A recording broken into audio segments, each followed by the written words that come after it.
Happy MLK Jr. Day. Happy birthday, Michelle Obama. And welcome to this week's episode of Where That Baby's Coat At. Entitled, It's My Money and I Need It Now. Where we will go on a journey exploring topics that the Black community will benefit from. Today's topic will talk about everything you need to know to file that workers' compensation claim.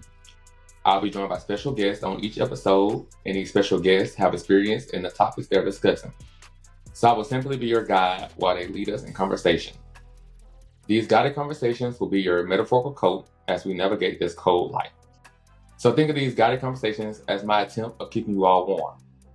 Now, before I introduce my special guest, I would like to offer an apology to my dear listeners for not getting this episode out on Friday. There were scheduling conflicts last week that made it hard for us to record the episode. So this episode will be in place of both last and this week. Now with us today, our special guest will give us the inside scoop on how to properly file a claim. I know her as Gigi, but to many she is known as Tracy Barnes.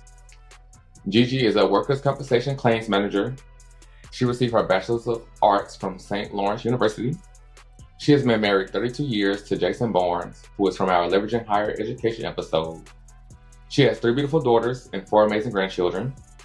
She comes to us with 30 plus years experience in insurance, which includes group health, no fault, and workers' compensation. Welcome, Gigi. How are you? I'm wonderful. How are you? I'm doing well. Thank you for asking.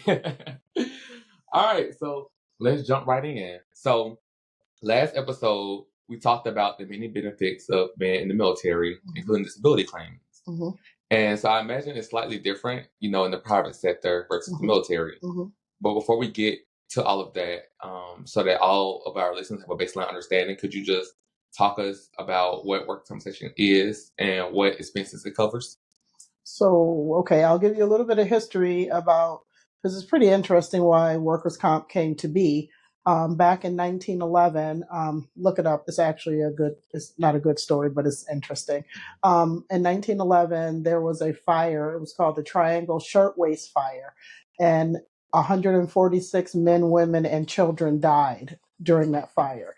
And as a result of the unsafe practices in that particular factory is how we have workers' comp as we come to know it today. So they passed legislation to try to curb some of the illegal practices that companies were using, especially with women and children. So workers' comp that we see today as we know it is a direct result of that shirtwaist fire in which 146 people lost their lives. Oh, wow. Yeah, in New York City. Oh, wow. And the building is there now. It's right outside of, it's part of NYU's campus. They actually bought the building after it was repaired. But it's next to Washington Square Park, and they just had the 100-year anniversary of the fire. So now that building is a memorial. So it's actually kind of interesting if you're ever in the area. The Triangle Shirtwaist Factory. So workers' compensation was created for the worker as protection against the employer. Because prior to the legislation that we know today, there were several, tactics used to intimidate workers if they were injured on the job to stop them from making a claim because employers didn't want to pay. So legislation had to be enacted so that employees could be protected and get medical treatment and medical care if they were injured on the job. Oh, wow. So and you know what? Now you said something, because I remember I was in New York City for like an emergency trip, and I think we walked past that building, because I believe it's also near like the Harry Potter store, and it looks like a silver ribbon almost coming down, and it's like a silver placard that they put down the corner of the building and down the front of the building, and if you get close enough to it, it's the names of those 146 people who died. 78 were injured, 146 died. Wow. Yeah, so people, because during that time period, employers would lock the doors to the stairwell to stop workers from taking unauthorized breaks or stealing. Yeah. So because the stairwells were locked, and when the fire happened, they couldn't get out. So men and women were jumping to their deaths because that was the only way out. It was awful. Yeah, it was awful. It's probably the worst tragedy in New York City to date. So, yep. Oh, wow. So now we have workers' comp. Well, I mean, There were sacrifices made, but at least now we have the protection. Yep. Yeah. Mm-hmm. All right. So if we are trying to make a claim, let's say in the state of New York, Mm-hmm. what is the process like for reporting such a claim? And are these claims state dependent? Yes, so each state is different, so I can only talk to you about New York State. So if you are injured on the job, lifting boxes, you hurt your back, you tripped and fell on wires, or the elevator stuck, anything that is work related and is related to the course and scope of your job. So if you are a factory worker and it's part of your job to lift boxes, and then as a result you lift the box, you felt a pop in your shoulder, you felt a pop in your back, that would be a work related injury. You are supposed to, by law, report that injury directly to your immediate supervisor. So whoever that is, you're supposed to report the injury. So once you do that, your job is mandated to file the appropriate forms with their insurance carrier. So we're called third-party administrators, they're insurance carriers, they're third-party administrators, but everyone in the state of New York with more than 25 workers, they're required to carry workers' comp insurance, and they have to make a report if you are injured and you intend to seek treatment. So some things are first aid, and they can address it on site. A lot of companies have nurses on site, so maybe you cut your hand or something and you went to the nurse. They cleaned it up, put a Band-Aid. You don't need medical treatment. But if you're going to seek medical treatment and you're going to lose time from work, they have to report that claim so that your medical treatment and your lost time can be addressed. All right, thank you. So I'm going to go off script a little bit. Now that you just said, Mhm. if you have 25, you're entitled, well, you're supposed to have, workers' comp insurance. Mhm. So is there do they have set minimums based off numbers? So if you have 25, you might not need as much versus if you have 500 and they're like, okay, you need a higher. So in New York State, it's unlimited. Workers' comp benefits are unlimited. So once you purchase no fault insurance, or not, sorry, excuse me, I'm mixing my experience. Once you purchase, it's just like when you purchase car insurance. They're going to shop around for the best no workers' comp insurance based on price and based on what they can afford. Once they purchase that insurance, the state mandates what is covered. So it is essentially lifetime medical treatment if it's related to that initial injury. And you can collect lost time benefits for quite a while, depending on what your injuries are, if your doctor maintains that you were disabled because of that injury. Oh, okay. Thank you. All right. So now that we know that it's state dependent, where can somebody in New York State get information of where to file a claim with their state? So they can go right to workers' comp website, which is wcb.gov. And everything is on there. So if someone is scared or they are intimidated, or someone tries to convince them not to file a claim at their employer, they can go directly on the website, and all of the forms that they need to file that form is on the website, and they can file their claim directly with the state. Then the state will get in touch with that employer and let them know that a claim has been filed. Okay. So you should start with your employer, but you can go directly to the state. All right. Thank you. So now, is there a separate process for federal employees, or do they just file with that state? So if I work for Department of Justice in New York, will I file with New York, or is it a separate process? So the government, I believe, is separate, and I'm not familiar with that, but it does depend on where you work, which state you work in, what state your payroll is in, what state you were hired out of, and where you live. So we use those four criteria to determine. So just because the injury happened in New York, but all of the other eligible criteria may be in Virginia, then you probably are going to get Virginia workers' comp, not New York State workers' comp. But you can also choose, because New York State workers' comp is pretty generous if you compare it to other states. So some workers will choose to elect New York State benefits because they're better benefits, and treat in their home state, but that home state is still subject to our rules and regulation. So if they want to play in New York, they get paid the way New York gets paid. Okay, very nice. All right, y'all. So, like, if you're gonna get injured, you need to be in New York. Well, I'm not. Yeah, I'm just saying. Yeah. All right. So now that we know who to file a claim with Mm-hmm. and what type of paperwork or evidentiary Mm-hmm. proof, what kind of proof should we have when it comes to evidence to help get the claim approved? So most claims are approved. I mean, we review, we do a full investigation. Does the mechanism of injury make sense? So if they said I was lifting a box or I was putting a box on a shelf and I felt a pop in my shoulder, well, then that makes sense. And if the employer has no issues or concerns about that, then the claim is accepted and we start paying benefits immediately. If the employer has questions or concerns based on the employee, sometimes people will hurt themselves at home. They talk too much, they tell their coworkers, and then they will try to have an injury at work because now if it's at work, it's a workers' comp injury versus them hurting themselves at home and maybe not having benefits for it. Mm-hmm. So it has there is a level of investigation. It doesn't have to be a witness injury or event for us to accept it, but it has to make sense. And when it doesn't make sense, then the insurance company will investigate it. And it could be a denial. And if the claim is denied, then there's a litigation process that we go through the workers' comp board. Sometimes we're successful in our denial and sometimes we're not, depending on the situation. Mm-hmm. Yeah, but usually when we deny a claim, the board will let you know that the claim is denied, and it'll tell the injured worker, we need prima facie medical injury. Basically, what medical information do you have that proves that you had a workers' comp injury?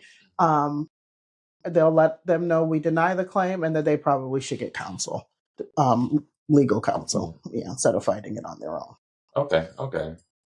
So now let's say that the workers' compensation claim gets approved. Mm-hmm. Does that affect like people that's getting SSDI or their ability to get SSDI, or can they still get that in addition to workers' comp? So yes, they can get it in addition to workers' comp, but they will know about us and we will know about them. So normally or usually when someone over a certain age, a lot of retirees go back to work and they're on Social Security or they're getting their pension. They only work a certain number of hours. They can get paid by workers' comp and continue to get their Social Security. So yeah. Okay, perfect. So now you might not know the answer to this next question, but I'm going to ask it in case you do. So does getting the workers' compensation count as income with respect to getting the SSDI? Well, no. We have people who will get injured and be out for a long time. Mm-hmm. And during that time that they're out, they can become eligible for Social Security and they can apply for Social Security. Workers' comp is not necessarily considered income because you don't get a statement at the end of the year showing all of the workers' comp payments. So you don't have to claim that on your taxes. So no, it doesn't impact. One doesn't impact the other. Okay, perfect. All right. So would you recommend anybody wishing to file a claim to initially go through an attorney or try to do it on their own?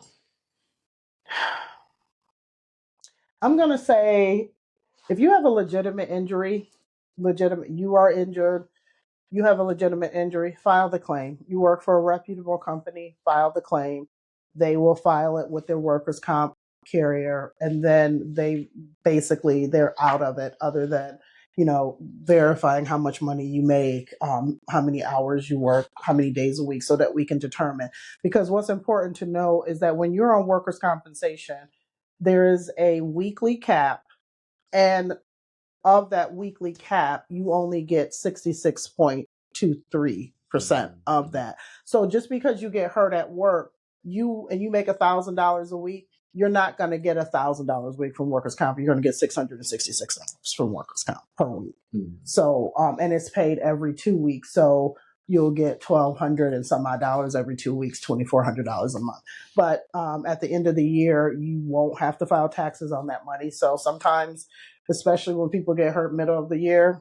I guess it's a benefit, but I would, from the insurance side, when you're legitimately injured, the attorney doesn't necessarily do anything for you, but they get paid because there's nothing really to fight. And sometimes when there's an attorney involvement, they have to push hearings, they got to push FaceTime in front of the board so that they can get paid. So there are awards and workers' compensation. So if you injure any extremity, arms or legs, eyes, you can get what's called a schedule loss of use award after a year of your injury. And basically, that's just the board saying you're going to have a permanent injury and you're going to get an award for that. So, say for instance, you have knee surgery and you injure your knee, you have knee surgery.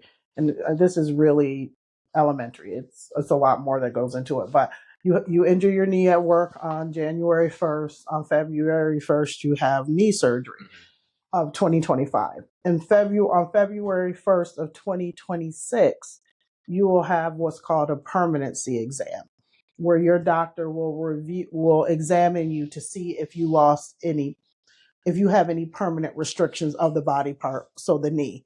And if you do, that equates to a percentage. So say, for instance, your workers' comp rate is $600 and you have a 25% impairment. That 25% will convert to a certain number of weeks. So that 25% could be 100 weeks, and you'll multiply that 100 weeks by $600, and that's your permanency award. So if you have an attorney, part of that award is going to go to your attorney. Yeah. And that attorney really didn't do anything to help you get that particular restriction because you had knee surgery. If you don't have an attorney, all of that money is yours. Yeah. And you'll get that permanency award whether you have an attorney or you don't. Okay. So, and just, it's the same in no fault insurance. It's the same with liability. People will run out to get attorneys. And I say it all the time. Look, if you have a legitimate injury, you do not need an attorney because you're going to get what you're going to get. So in New York State, for instance, for liability, there's a $25,000 minimum. If you fracture any part of your body, you're pretty much going to get that $25,000. You don't need an attorney to get that $25,000, but if you get an attorney, a third of that $25,000 is going to go to the attorney. So you always want to, if you have someone in your family that does insurance, run it by them. They'll say the same thing that I'm telling you. You actually get less money when there's an attorney involved. But if you look at the commercials, they tout it as they help you get more money. Not necessarily. Not necessarily. Now, are there companies who play games? Absolutely. Then in those instances, yes, get an attorney. And you can kind of figure out if something is going on. And then, of course, you get an attorney who may know a little bit more than you. But if everything is on the up and up, you get injured, you get your treatment, you go back to work. And just because you go back to work doesn't mean that you can't continue to treat. I tell people you don't need an attorney. You're gonna get what you're gonna get, and now you're gonna get less because there's an attorney involved. That's just my opinion. I don't know. Y'all just got 30 years, so you might want to listen to that opinion. All right.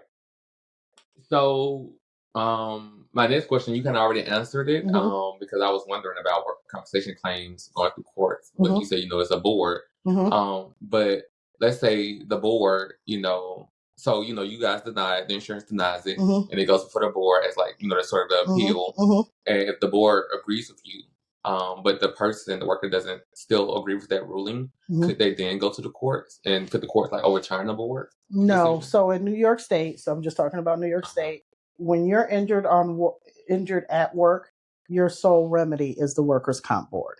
So if we deny your claim and the board affirms our denial, then the claimant or usually if we deny a claim, they have an attorney. So if we deny your claim, get an attorney.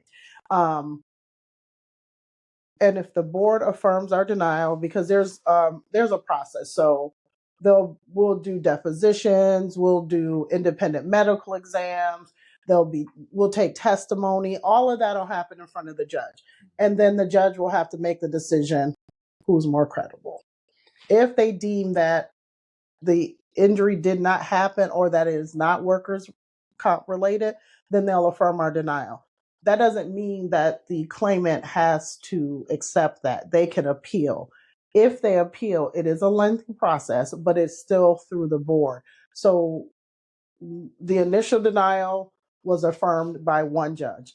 When it's appealed, there's a 3-judge panel that will review everything, the law, the transcripts, everything. And they could come back and say, nope, the law judge was incorrect. We are establishing this claim. And we do have that where they will say there's no errors of fact or law, so we're affirming the denial. And then at that point, they have no remedy. It's done at that point after they appeal it. Unless they want to take it to the appellate level, but you have to be careful with that because you don't want to make bad case law. Either side doesn't want to make bad case law. So if you take the wrong case to the appellate and we win, that hurts the claimant. If we take the wrong case and we lose, then that's going to hurt not just this particular claim, but other claimants can rely on that law or that finding as well. So we don't willy-nilly take things to the appellate because it just may not be the right case to take. So you got to weigh all of those factors. But sometimes we feel very strongly. I mean, sometimes the facts and you're just like, are you kidding me? And those cases, after we conference it and review it, we may decide to take it to the appellate. Okay. Yeah.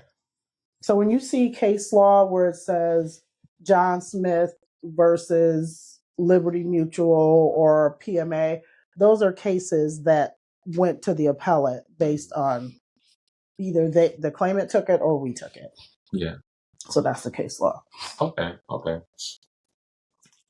So now that we know, like, if there's a denial, and you said to get that attorney, if somebody cannot afford an attorney, to go through that appeal process with the workers' comp board, then how should they go about getting counsel to help with those claims? Like, is there like a public service organization? Well, most attorneys, if they take your case, they'll take it on a contingency basis because they feel strongly that they'll win. Mm-hmm. So then they'll get their fee out of whatever you get. Mm-hmm. Some attorneys may not take it because they're like, yeah, we're not going to prevail. And then you may end up having to pay out of pocket. But if you have a strong case, they'll do it on contingency. Okay. So is workers' compensation protected by federal law, or are those also state dependent? It's state. Those are state by state, yeah. Okay. So is there anything else that you would like to add to share with our listeners about workers' compensation? So workers' compensation, as with all other insurance, is to indemnify you, is to make you whole. It is not for you to gain or to get ahead. That is not what the purpose of insurance is for, whether you agree or disagree with that, but that is the purpose. So where the snags are, where the issues are, is that people who use insurance as a way to get ahead. And, some people are successful. It's not as easy as you think, but we're here to indemnify you, to make you whole. So, when you're injured, we want to provide treatment to you. Treatment should be afforded to you to get you back to pre-injury status or maximum medical improvement, because some injuries you may never get back to where you were prior to getting injured. But that's what those awards are for, to compensate you for the fact that you may never be the same again, that you may have a permanent restriction. People fall on, I have insurance. I just like everyone else. I just happen to work at an insurance company. There are rules and regulations with every insurance. When people call us, I'll have to say, look, I'm not doing this because this is what my company wants me to do. I'm doing this because this is what workers' comp law dictates that I do. So, sometimes it's a bitter pill. Sometimes people don't understand. What do you mean I'm not going to get my full salary? New York State based, it's not, you are paid based on degree of disability, not job availability. So for instance, if your doctor gives you restrictions, i.e. you're only 50% disabled and you can go back to work with certain restrictions, and you present that to your employer and your employer says, yeah, we can't take you back with those restrictions, we'll continue to pay you, but we're going to pay you at 50%. We're not going to pay you at what you were paid before. And claimants sometimes will get angry. Well, it's not my fault. I can't go back. That's New York State is degree of disability, not job availability. So if you are given a full release to go back to work and there's no job to go back to, you no longer get paid because it's degree of disability, not job availability. So those are just important things to know. Okay. In New York. Okay. So I actually do. I thought about how to word the question. Okay. So now that we're going into a new administration on the federal level, I know that you said these are state dependent. So hopefully it won't have much of an effect on New York State or other states. Mm-hmm. But do you see a way in which this new administration probably could affect workers' comp? No, because it's state level, and Governor Hochul is a liberal. She's Democrat. She's a Democrat, and usually New York State is a blue state. Historically, they've been a blue state. In New York State, the board is extremely claimant oriented, and I understand that because this horrific fire, there was a reason why we had to have workers' comp, but the struggles that we see or the frustration that we see in this forum is that the pendulum has not moved at all. They remain claimant oriented. They haven't moved the needle when it's the fraud now may be the claimant, not necessarily the employer. So the hurdle sometimes is extremely high. So, I mean, we can have, if we're questioning if someone is totally disabled, because we're like, there's just no way. We can get surveillance. They will get surveillance. We can get surveillance. We can show that this person is up on their roof, fixing their roof, doing landscaping. And the judge can still say, no, I'm not. That could have been a good day for the claimant. So, it's frustrating on both sides because sometimes the claimant will feel like the judge is not ruling, favorably for them, but we feel on the other side as well. So. Okay. All right. So no matter what you all might be going through that might cause you to have to file a workers' compensation claim, just remember to prioritize your mental health because that is very important. So stay tuned for next episode, which will not air until the middle of February because I have to go fulfill my military obligations for a few weeks. So it'll be a few weeks until we get a new episode. But the next episode will be for everybody who, in my opinion, because everybody benefits from being healthy mentally. Let's get warm. Where the Baby's Coded is hosted by Aldrich Cade, is recorded, edited, and produced by Aldrich Cade LLC. All right, thank y'all. And thank you. Thank you.